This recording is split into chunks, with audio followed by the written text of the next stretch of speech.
It's time for another WrestlePlanet news update, as NXT is set to be part of the upcoming WWE Draft, All Elite Wrestling have announced a brand new signing, and we discuss if WWE is set to enter a new Attitude Era. All that and more coming up in today's video, but first... Tonight, AEW will present Dynamite live from Rochester, New York, the hometown of the late great Brodie Lee, who passed away this past December. It has now been revealed that the event will be held in tribute to Brodie, with AEW President Tony Khan taking to Twitter to say, "It's Wednesday, you know what that means." Tonight, AEW Dynamite is live from Rochester, home of Mr. Brodie Lee. Tonight we'll have a great show dedicated to his memory, with a special card including a huge TNT Championship match, a title forever synonymous with his indelible legacy. Interestingly, tonight's show will air live from the Blue Cross Arena, which is where Brodie's AEW debut was originally scheduled for, that being before the pandemic hit, forcing the promotion to move the show to Daly's Place. The Wrestling Observer recently noted that tonight's show could see a different debut, with Brodie's former Wyatt family leader Bray Wyatt possibly in attendance. He is said to still be under a non-compete clause until the end of October, but rumours say that he has the option to cut this short. Whilst this hasn't been officially confirmed, let's see what has as we look at the card for tonight's show, 1 week removed from AEW Grand Slam. Cody Rhodes and Nightmare Family stablemate Lee Johnson are set for tag team action as they take on Matt Sydal and Dante Martin. This follows Cody's singles loss last week to Malachi Black, receiving boos throughout the match.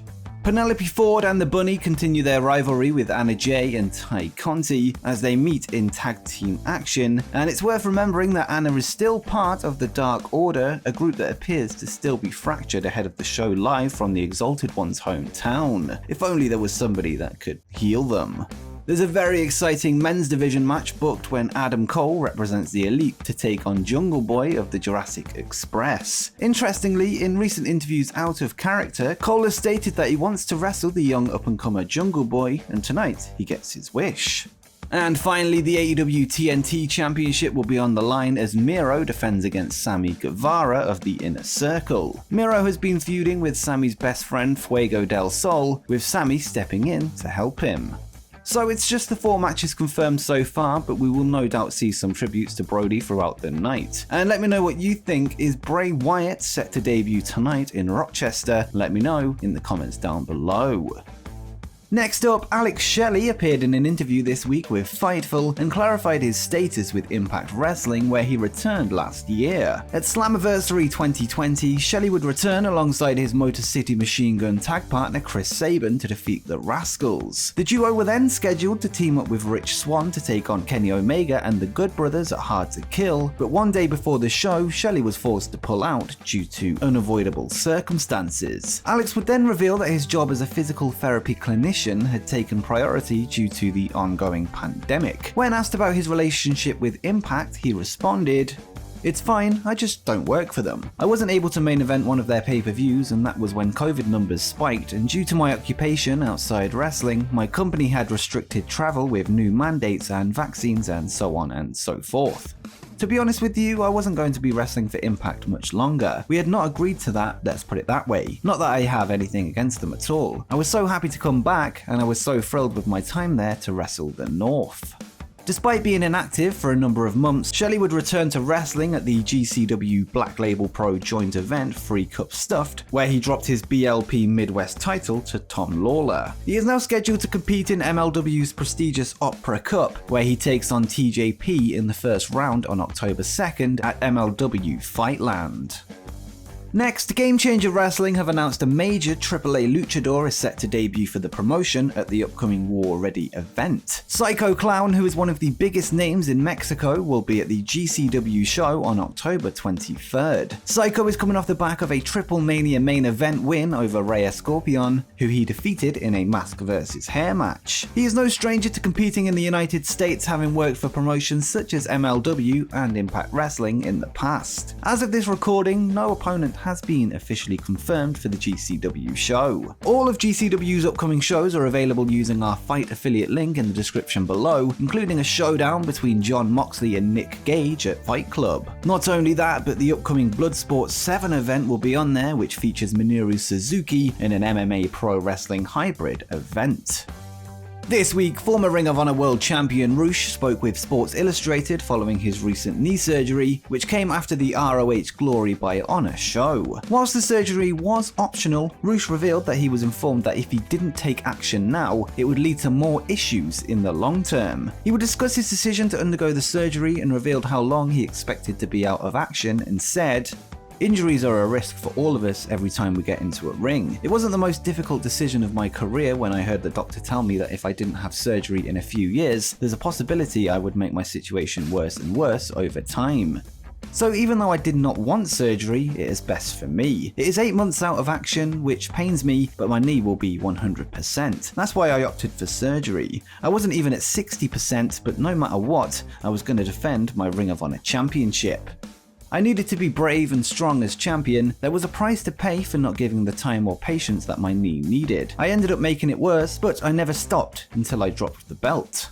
Rush, who would drop the Ring of Honor title to now champion Bandido earlier this year in July, revealed that he will soon be a free agent and is open to a fresh challenge outside of Ring of Honor, and he said, "My contract expires in January. So far, we have not talked about a contract renewal. I am very grateful to Ring of Honor. I am also a man of challenges and goals, and I'm open to listening to everyone."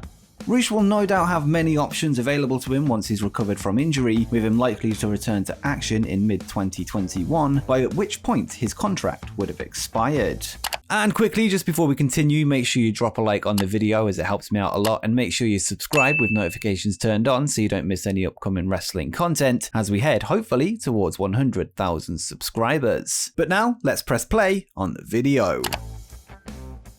Next up, let's jump across to WWE ahead of the WWE Draft, with Night 1 taking place this Friday on SmackDown. The Wrestling Observer's Dave Meltzer has reported that the key talent that will be switching between brands has now been decided, with officials within Fox and the USA Network aware of the changes. It was also noted that as of now, the plans are for NXT to be included in the draft, with talents moving from the developmental brand to the main roster. With that said though, NXT will not receive picks of their own, meaning it will just be a one-way system like we've seen in previous years. However, Meltzer did note that plans could easily change before Friday. The draft kicks off this Friday on SmackDown and then concludes with Night 2 on Monday Night Raw. And next up, AEW have officially announced the signing of a former Impact Wrestling star who has been appearing on AEW Dark as of late. Kiera Hogan, who is a former two-time Impact Knockouts Tag Team Champion, defeated Layla Gray in singles action on last night's episode of Dark, and during the match it was confirmed by Excalibur on commentary that she is now signed with AEW to officially become All Elite. Hogan has wrestled 6 matches in the company so far, picking up 2 wins along the way. Kiera is also known for her real-life relationship with now fellow AEW star Diamante, who she will now share a locker room with full-time.